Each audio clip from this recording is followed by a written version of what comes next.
Happy Holi. কি ভাবছো এতদিন পর কেন ভিডিওটা ছাড়ছি?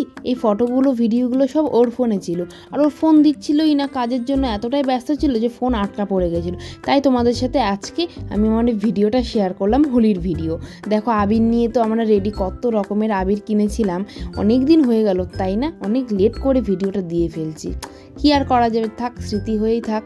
আমি আমার বাবাকে হোলি আবির মাখাচ্ছি, আর বাবাও আমাকে মাখিয়েছে, দিয়ে হোলিটা শুরু করলাম। আর আজকের দিন কি হয় বলো তো, আমাদের প্রত্যেকে গালে আবির মাখায়, আর বড়রা ছোটদেরকে আশীর্বাদ করে, আর ছোটরা বড়দের আশীর্বাদ নেয়।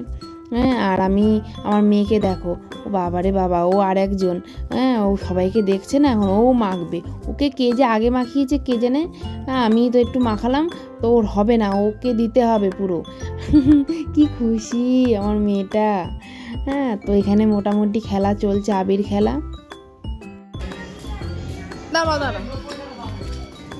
Happy Holi, happy Holi, happy Holi সোনা মা, সোনা দিদি ভাই, হ্যাপি হোলি, হ্যাপি হোলি।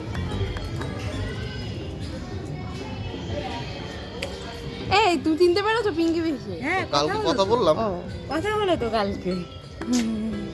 দেখি পিসি গেরুয়া মোদি দিচ্ছি। তোর কোনটা লাগবে? আমাকে না সময় লাল দেবে, বিমান আমাকে না সময় লাল দেবে। না না না, ঠিক আছে, হ্যাপি হোলি। হ্যাপি হোলি। একটু লাল এই যে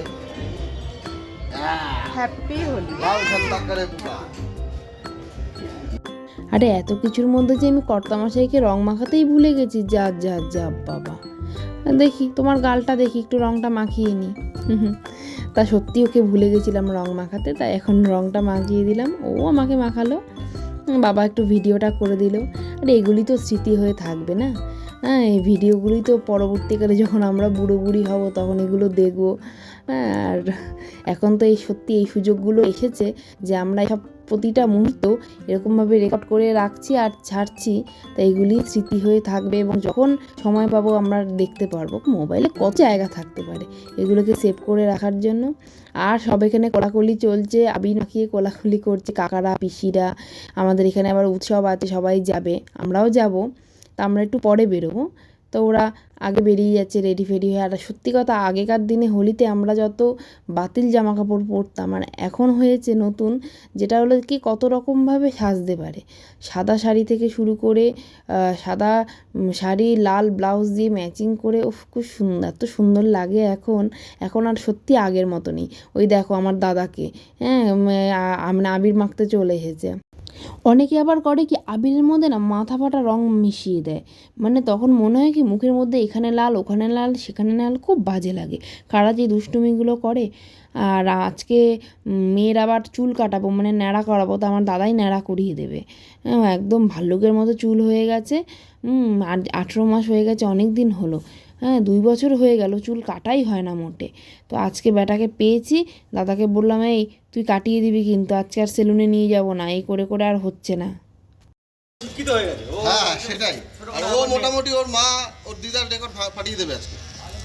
না আমি আর না বাবা, তুমি ও ঝেড়েই যাচ্ছে, টুয়ার চুল পড়েই যাচ্ছে, ও ঝেড়েই যাচ্ছে, দেখ সমান নেই।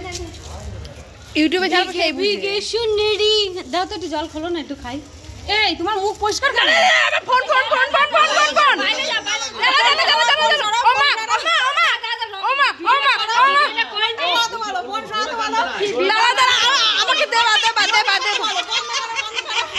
শান্তি মতো ভিডিওটাও করতে দেয় না। তার মধ্যে বৌদি এসেছে, এসে বলছে তোমার মুখটা কেন খালি রং মাখাবো, তুমি শিগগিরই বাইরে আসো। আমি বলছি দাঁড়াও, ফোনটা আমার ফোন না, এটা আমার বরের ফোন, রং ঢুকলে আমার বর আমাকে খেয়ে ফেলবে, কে শোনে কার কথা। তা যাই হোক, শেষ পর্যন্ত ফোনটাকে রাখতে হলো। তারপর রং টং মাখিয়েছে, এক একজনের মুখের যা অবস্থা, বাবারে বাবা। আমার মেয়েকে দেখো ন্যাড়া করাতে বসে গেছে, আর ও তো দিব্যি সে আছে, কিন্তু পুরোপুরি ন্যাড়া করাতে পারেনি। তার আগেই ও কান্নাকাটি, ভাইব্রেট হচ্ছে না আর ভয় পাচ্ছে। বাকিটা আমি বাড়িতে এসেই করিয়ে দিয়েছিলাম। দেখো একটা ভূতের চেহারা দেখেছো, সকালে একটা শাকচুন্নি।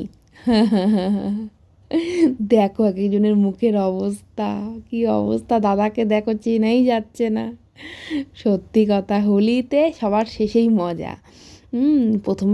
প্রথমে একটু ছোঁয়া লাগায়, তারপরে এটাই মজা। চলো টাটা।